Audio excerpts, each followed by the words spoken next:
actually took a leadership role, a very active leadership role, in defining the specifications of and the quality and the origin of the food that was to be served on our campus. And so we said, we will only serve Springer Mountain chicken. We will only serve grass-fed beef. We will only serve humanely raised cage-free eggs on our campus. We will only serve fair trade coffee. And that's very unusual, for institutions to do that, because by doing that, you are creating certain parameters and requirements that have implications, right? Those implications have price and cost implications, they have sourcing implications, and they have operational implications, meaning some folks may not be able to meet those requirements, and so be it, right? Because what we focused on first and foremost were the requirements and the priorities developed by the Sustainable Food Committees. Bon Appetit across the country have this program called the Farm to Fork program, where all of our cafes commit to purchasing at least 20% of their ingredients from owner-operated farms within 150 miles of our cafes.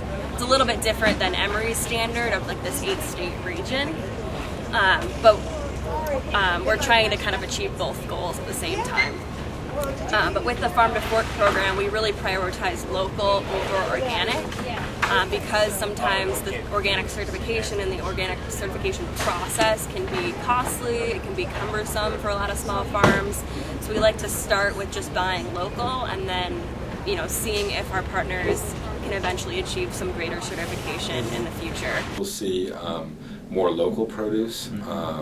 We are working with Dana Parsons at our Oxford organic farm. You'll see much more local produce, much more local meat. All of our pork products are coming from Savannah River Farms here in Georgia. Never before has that happened. And so you'll be seeing more and more local and sustainable food as we progress through our program. In addition to the farmers market here, one of the big accomplishments is the Oxford Farm.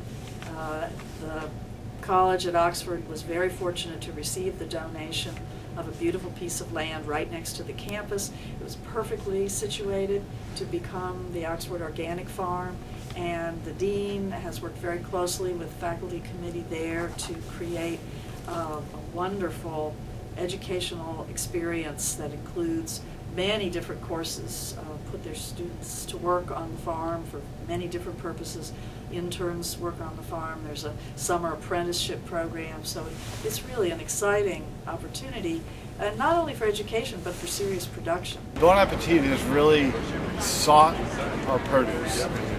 They've been asking us from the very beginning. They always want to buy more. And in my years of farming, I've always had chefs tell me, "Oh, you grow it, I'll buy everything you have." And this is the first time where that's been a reality, that every week when we send out our availability, right now Oxford College Dining is buying it all. But I know if we had more than they could handle of an item, it would come up here. We've had weeks that they bought everything that we couldn't sell at the market. And that was like hundreds of pounds of eggplant, which is not an easy sale.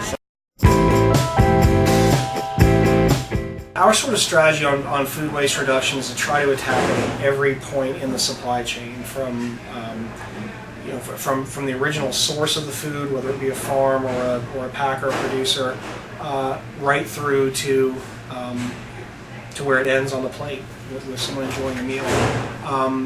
We were talking out front. We were looking at the salad bar. One program that I'm really excited about is our Imperfectly Delicious Produce program. That's a great program because it's going beyond local purchasing of produce and reducing food waste that used to happen at the farms. Even these most conscientious farmers, if they have certain produce that is a little bit immature or a little bit blemished or dented or whatever the case may be, in days past, a lot of that stuff it just became waste. The Campus Kitchens Project is a national program, but we are a branch of them. I chose to partner with them for sustainability reasons, and they're also already doing incredible things. And what we do now is we collect all the leftover food from the Duck and Cox and most recently Earth Fair, which is really cool, and then we repurpose it. So we'll turn old grains and vegetables into vegetable stew, for example, and then we donate it to local food pantries. We're working with 4 right now. We're working with Mercy Community Church, Journey Men's Shelter, the Women's Kitchen at UMC, and Open Door Community, all of which are on Ponce. They're right in the neighborhood. And it's really incredible. We get to reduce food waste, which is a big thing that we're all concerned about, but we also are fighting hunger in the Atlanta community and providing more nutritious options for the clients that we serve in the food pantries.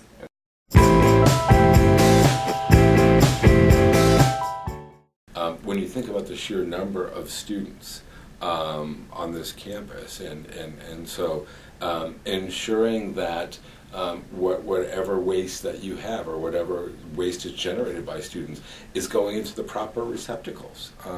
Making sure that that plastic is going into the recyclable waste container, and compostables are going into the compostable. That's one way, one huge way that students can make an immediate impact. Another way is by feedback. Again, telling us what you know, what you think, what you want, and making it truly an interactive program that's not an Emory dining program, but it's an Emory student dining program, and that's really important to us. Number one, if they want to actually get involved, there's student organizations they can actively join. So if you want to join Campus Kitchens, come talk to me. But Volunteer Emory has a lot of great trips focusing on gardening, sustainability. The Sustainable or Educational Gardens Project at Emory, you can learn more about local food there. And even just going and sending Dave or Dining an email and asking how you can help. There are also FACE meetings once a month. They're Food Advisory Board Committee at Emory.